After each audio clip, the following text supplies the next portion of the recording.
على فين يا شباب؟ على القهوه، رايح اعمل، رايح اسهر ورايح اعيش حياتي. يا ابني انت تقدر تستحمل 5 ساعات نظره غضب من ربنا سبحانه وتعالى ليك وانت قاعد القعده ديت؟ على فين يا شباب؟ رايح على الساحل انا واصحابي رايحين نجيب المخدرات اللي هنشربها الليله. انت عارف عقوبه المخدرات ايه في القانون؟ لا، في جهنم والعياذ بالله. على فين يا شباب؟ عندي ميعاد مع صاحبتي اللي بحبها وبتحبني. طب انت حبيب قلبي، حبيبك ربنا اللي اغلى من اي حد، تغضبه ازاي؟ على فين يا شباب؟ على الريال تي في رايح اتفرج على التصفيات بتاعت الستار اكاديمي. طب وربنا ومن ربنا بالستار اكاديمي؟ على فين يا بنات؟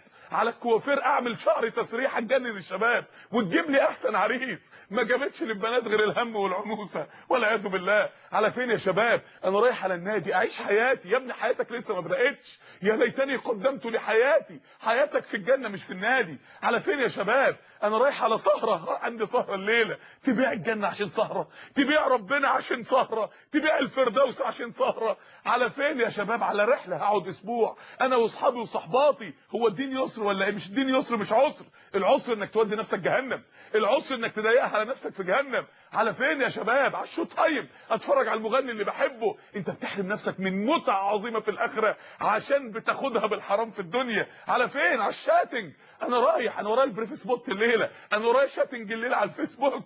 طب وانت بتشيت مع مين؟ انا بشيت مع اولاد وبنات. طب يا ابني لو الناس كلها ضيعت نفسها في النار تودي نفسك معاهم ليه؟ على فين يا شباب؟ على الماتش ده الساعه 10 الصبح لسه والماتش بالليل. رايح احجز مكان. تحجز مكان ايه يا ابني؟ والصلاه هصلي على النبي عليه الصلاه والسلام. طب نكلم مين؟ طب نروح لمين؟ طب ننجد شباب امه محمد ازاي؟ على فين يا امهات؟ على المطبخ اجهز السحور والفطار واغسل. طب على فين يا اباء؟ على الشغل. انا يا ابني الصبح في الشغل والظهر في الشغل وبالليل في الشغل، اكفي احتياجات الحياه ازاي؟ طب نكلم مين؟ طب مين اللي ينقذ شباب امه محمد؟ طب مين اللي ينقذ الوضع اللي احنا وصلنا فيه يا جماعه؟ احنا قعدنا عايشين في غيبوبه يا جماعه، غيبوبه من ولسه الاطفال بيدخلوا في الغيبوبه. الطفل تلاقي كل حياته السبيستون وافلام الكرتون ورنات المحمول، اتمسخ من هو طفل. الطفل يكبر ويبقى شاب في ثانويه عامه وبنت في ثانويه عامه والغيبوبه تزيد، يقعد يذاكر وفي الدروس ليل نهار ليل نهار، يرجع اخر اليوم ما هوش شايف قدامه.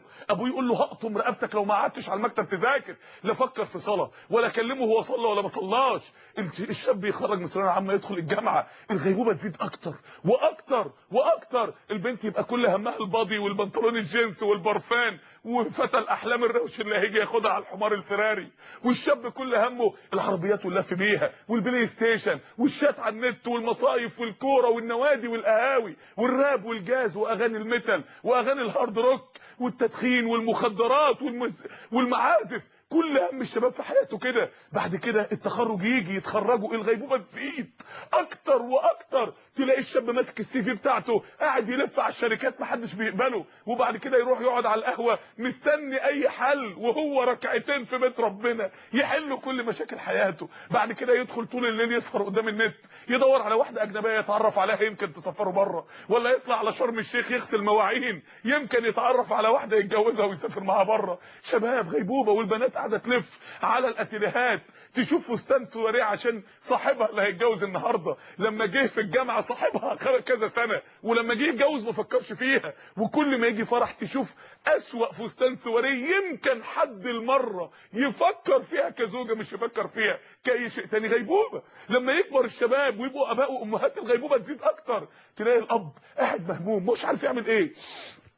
البنت اللي اتجوزت دي البنت المخطوبه دي هجوزها ازاي؟ واجيب لها عفش يشرفنا قدام جوزها ازاي؟ والبنت اللي لسه ما تقدملهاش حد دي هتتجوز ولا لا؟ والولد اللي اتخرج ده ومش لاقي له شغلانه، والولد اللي عايز يتجوز ومش عارف اجوزه، والواد اللي في ثانوي اللي مقطعني كروت محمول وما عدتش عارف اقضي طلباته، وازازه الزيت وطابور العيش. اعمل ايه؟ بس لما بيجي الماتش كل ده بينتهي، كل ده بيروح. يفضل الراجل قاعد قدام الماتش لما يجي جون كانه بشر بالجنه، ولما ال10 لعيبه اللي بيلعبوا بتوع فريقه كانهم ال10 المبشرين بالجنه. وحارس المرمى ده حامي حمى الامه، يلا يا بطل الله ينصر دينك، احمي المرمى بتاعنا من طلقات الاعداء. والمتفرجين اللي قاعدين يتفرجوا ده دول الانصار، ولو راحوا ولو راحوا الملعب يشجعوا هناك يبقوا المهاجرين. وما هوش واخد باله ان بنته وهو قاعد قدام الماتش بتقول له مع السلامه يا بابا، لا بص للبنطلون اللي لابساه ولا المكياج اللي حطاه ولا المحمول اللي رن لها قبل ما تنزل ولا رايحه فين ولا هتقعد امتى، واخوها طالع وهي نازله ما بصلهاش. بصش،